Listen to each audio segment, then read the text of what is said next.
Matt's very familiar with the story. He told me about you. Yes. You guys recently did a really interesting podcast together. You guys are both mortgage fraudsters. We like to call it colleagues. Colleagues. Yeah, okay. we're both colleagues. But you guys didn't work together in mortgage. No. Okay. How did you guys meet? That's funny. Well, when he got to Coleman. Yeah, we did time in the same prison. Okay. When you go into prison, they kind of screen you out. You know, they screen you out based on your race and based on your crime at the time you got. So I walked in and they asked me, listen, what are you here for? I said, fraud.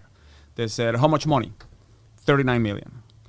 And they just made the numbers in their minds. They're like, okay, 39 million. How much time did you get? I said, 15 years. Okay. Yeah, it adds up. You know that guy over there? Yeah, that's Matt Cox. That's who you need to talk to. So I guess he was like the rep of the fraudsters in the prison. Ooh, is that true, Matt? I do remember him kind of coming over. And I didn't know the whole background where they were like, but he came over. He was like, hey, I want to talk to you. He screened me out. He said, well, let me talk to you about, bank fraud. And what do you know about putting together, fake identities and people and giving them a social security? And I said, yeah. And you put the trade lines. And he's like, oh, we're going to get along. You know what you're talking about. So, yeah, we had a little group of, they used to call them the smart white people.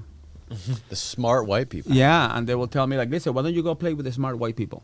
And and it will be him and Frank and Doug, and we'll play Risk. Wow. So you guys work in the same little club in Coleman. Yeah, we have a little club. Yeah, we sure had our own gang. I don't know how Doug got involved. Yeah, he was white. So he qualified. He had white, 50% of the requirement there. That's smart. Funny. Yeah. So when did you get released? I got released December 23rd. I didn't know I was getting released. Last year? Yeah, I've been out for 7 months. Okay, wow. Yeah, that's why I still smell like mackerel. Wow. Yeah, I carry stamps in my pockets and things like that. I'm still getting used to currency. And you were telling me before we started recording, you're not allowed to drive still, and you're not allowed to work either. That's correct. When I was released from prison in June 2nd, and then I was taken to ICE. So I was under immigration custody for 7 months. And in there, I got a removal order. And due to the nature of my case, or one of my cases, my life is at risk if they send me back to Venezuela. I have former friends that want to kill me. More like clients. Clients that they want to kill me. Really? Yeah. You can't go back to Venezuela. I cannot go back to Venezuela. It would be bad. Yeah. I think I will make it past 50,000 feet. Really? Yeah, like as I'm on the plane. Are you waiting for you? Are you worried about your safety, even being in Florida? Well, not in Florida.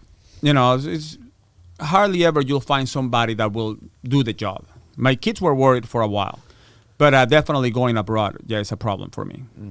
Because it's government people, and the government, they have long arms. So Colombia, Brazil, Spain, those countries they have a lot of influence there. So going back, how did you eventually land in prison? How did you land in Coleman? Yeah, how'd you come to the United States? Well, I didn't come to the United States to do time in prison. I came before that, Matt. So you came to the United States. I actually lived a straight line for a while. For a short while. So I came to the United States. I'm from Venezuela. Okay. So I came to the United States when I was 15, 16. Went to high school in Florida. Then I went to Minnesota, St. Cloud, Minnesota, and I did some college there.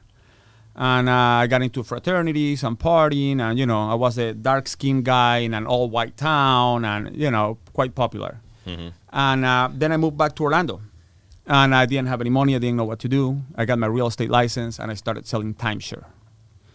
And I realized that I had a talent for persuading people. I don't know if you guys ever been to a timeshare presentation. Never. No. Never? I think everybody should go to one. Really? Yeah. They invite you for 2 Disney tickets. Yeah. And a free breakfast. And 90 minutes later, you're walking out of there with a $50,000 mortgage on a product that doesn't work. And I was really good. I actually became one of the top salespeople in the world in 1991, 1992. And then I got hired by another company to develop their training program. And I developed it. I executed it, and I quit. And they enforced a non-compete. So I couldn't work for 2 years. And during those 2 years, I decided to start teaching real estate to Spanish people. because there wasn't a real estate school that was teaching in Spanish. Like this format that you guys have right now. Mm-hmm. I'm Hispanic. So I look at concrete and I think the channel is phenomenal. But nobody's doing what you guys are doing in Spanish. So I will find those niches and kind of like attack them. Mm-hmm. So I opened my real estate school and I became like a cult leader. I had these people coming to my classes and I will motivate them, and I made them walk through glass and break boards. So you were like the Hispanic Tony Robbins. Yeah, Antonio.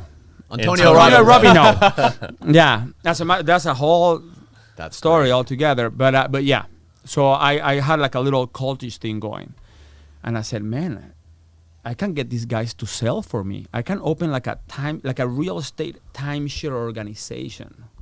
So I had hundreds of people with a real estate license working for me, and that's how I got into the real estate market. Actually, I realized that nobody was doing what I was doing. Bringing masses of salespeople to bring masses of clients into projects. What year was this? Oh my God, 2001. Because I remember my first real estate class, I had to cancel it because the Twin Towers had happened. Oh, okay. Wow. And I was teaching in like the 11th floor of the Holiday Inn. And my wife at the time called me and was like, oh my God, the next plane is going to you. Yeah. So yeah, you know. So I did that, and because I had so many salespeople, I was able to sell things that nobody was selling. So developers started reaching out to me, and they said, "Listen, man, we have this property. As a matter of fact, I had product here in Tampa. I had a couple projects here in. What kind of? What do you when you say projects? What do you mean specifically? You had these developers that bought apartment complexes, and they couldn't sell them. They will buy them, break them into pieces, and sell them an apartment at a time. Condo. Condo That's what they call, conversions. right. Okay. Tampa Palms was big into that back on those days. So they will call me in and said, man, we made a mistake. We bought this property and we can sell it. Can you help us out? And I'll say, well, 150 apartments. Let me see. I have 300 salespeople. If 50% of my sales force sells one, I'll sell you out in 2 weeks. So I will put it out there in one of my classes, and they will go in there and boom, you sell it out in a week or 2 weeks. And I became well known for that. I was the go-to guy to sell product that nobody was buying. How much money are you making at that time doing this with 300 salespeople? Well, on the 7 digits, maybe. Yeah. Plus the real estate school. People were paying me $300 a pop to take my classes. Mm-hmm. So I was filling up a room with 100, 150 people every weekend. Yeah. So I was doing really You're good. doing well at that time. Really well. Yeah. But then the problem is people like Matt got in the industry and they started getting the banks a little nervous. So they started saying, well, you know, we're going to start asking for down payment. You guys are young. You don't remember the days of no money down to buy a house. No, unfortunately. I've heard the stories though. Oh my God. Listen, you will go anywhere and you'll say, well, $500,000. How much do I need down?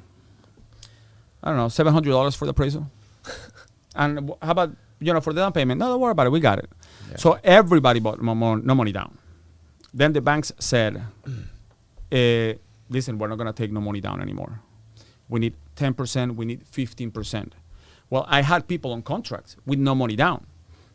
So that's when things began to get a little shady for me.